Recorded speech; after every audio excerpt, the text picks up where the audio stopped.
I'm Sarah Butcher, and this is the Side Comment. The first clause of the First Amendment of the Bill of Rights is commonly referred to as the Establishment Clause, and it states that Congress shall make no law respecting an establishment of religion. But what exactly is meant by an establishment of religion, and what is a law respecting it, are highly contested questions in modern legal and political debates. Nathan Chapman has joined us today to talk about the history and the trajectory of the Establishment Clause and explores why contemporary interpretations might be a surprise to the founding fathers who wrote the Constitution.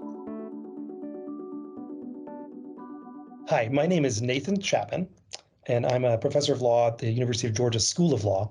And I just published a book with my co-author, Michael McDonald, called Agreeing to Disagree: How the Establishment Clause Protects Religious Diversity and Freedom of Conscience.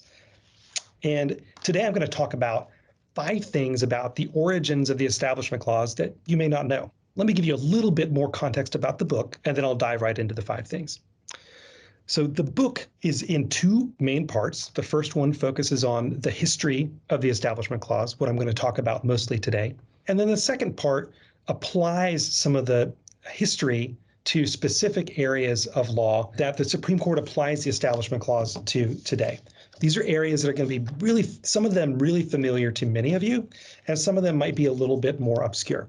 So, for instance, the court sometimes considers whether or not a legislative accommodation of religion for someone who's a religious dissenter, like someone who's objecting to serve in the army during wartime, whether such an accommodation violates the Establishment Clause by promoting religion. Tons of cases about religion in schools, like prayer in schools, 10 Commandments displays in schools, those sorts of things. Other cases about the government funding private religious schools. A number of cases about symbols in public areas, especially on government land, religious symbols like large war memorial crosses or Christmas holiday displays that show sort of the manger scene. All of these are cases where the court over the past 80 years or so has been trying to flesh out a sort of general principle of separation of church and state that it has found in the Establishment Clause of the First Amendment. Something interesting the current court is doing, however, is rather than focusing on this sort of abstract notion of separationism, it's tended to focus more on specific historical practices and understandings of the Establishment Clause and applied those understandings to contemporary issues. So instead of a kind of one-size-fits-all standard that attempts to ensure just the right amount of separation between church and state, it's devised a variety of standards that apply in different factual contexts. One might apply for religious accommodations, another one for symbols. Okay, enough about the book. Here are 5 things you may not know about the Establishment Clause. Number 1, when it was enacted, about half of the states had a religious establishment of some kind. So state constitutions and laws enforced those establishments by requiring people to, for instance, pay tithes to government-sponsored churches, or by excluding non-Protestants or non-Christians from political rights, like holding office.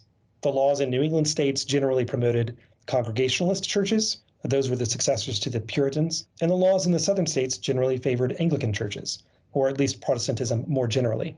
Many of those establishments were really popular. More on that in a moment. Number 2, the original Constitution said very little about religion, but what it did say was huge. In Article 6, Clause 3, it provides that, quote, no religious test shall ever be required as a qualification to any office or public trust under the United States, end quote. A hallmark of an established religion was using access to power, things like office holding, attending a university, or becoming a member of a learned profession, to incentivize religious conformity. The No Religious Test Clause ensured an important measure of equal religious liberty with respect to the federal government before the Establishment Clause ever existed.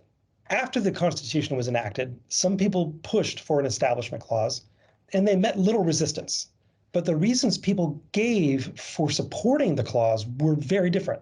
So together, those 2 reasons are numbers 3 and 4. So 3, some opposed establishments of any kind because they thought that they interfered with religious liberty, they were ineffective at promoting religion, and they made religion unattractive.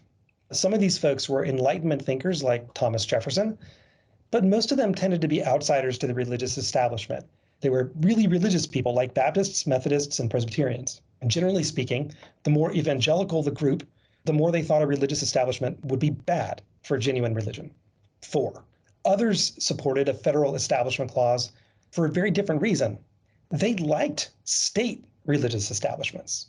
They did not want the federal government to interfere with them. The reasons these folks gave for establishments were focused less on religion's truth and more on its political utility. Like most political theorists across the ages, they believed that uniformity of religion promoted political stability. To this, Americans added a point about the unique nature of a republican democracy. For it to work, they thought, the people needed civic virtue, and they could only get that, they believed, from religion. These arguments kind of remind me of something President Eisenhower said in a very different context, but it meant something similar, which is this country was founded on religion, and I don't care which one it is. So those were 3 and 4.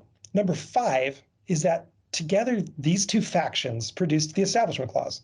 Congress shall make no law respecting an establishment of religion. Pay careful attention to how they put it. Quote, respecting an establishment of religion. This has a double meaning. Congress cannot create a national religion with all the incidents of the English colonial and state establishments that had been designed to promote religious uniformity. And Congress cannot interfere with, quote, an establishment of religion, meaning a state establishment that existed at the time. So those are my 5 things, but the rest of the story is just as interesting and unexpected. Within a few decades, all the states had ditched their religious establishments because they interfered with religious freedom. Over time, new states that entered the Union included establishment clauses in their own constitutions. And the 14th Amendment, enacted after the Civil War, was enacted to protect civil rights against the states. Nearly 80 years later, the Supreme Court held that the Establishment Clause of the First Amendment, which again was originally understood in part to protect state establishments, now forbids them. So, in a twist of fate, the original political union of Enlightenment thinkers and evangelicals who opposed establishments of any kind won the long game, even as their intellectual heirs today, on both the right and the left, seem less committed than ever to religious pluralism.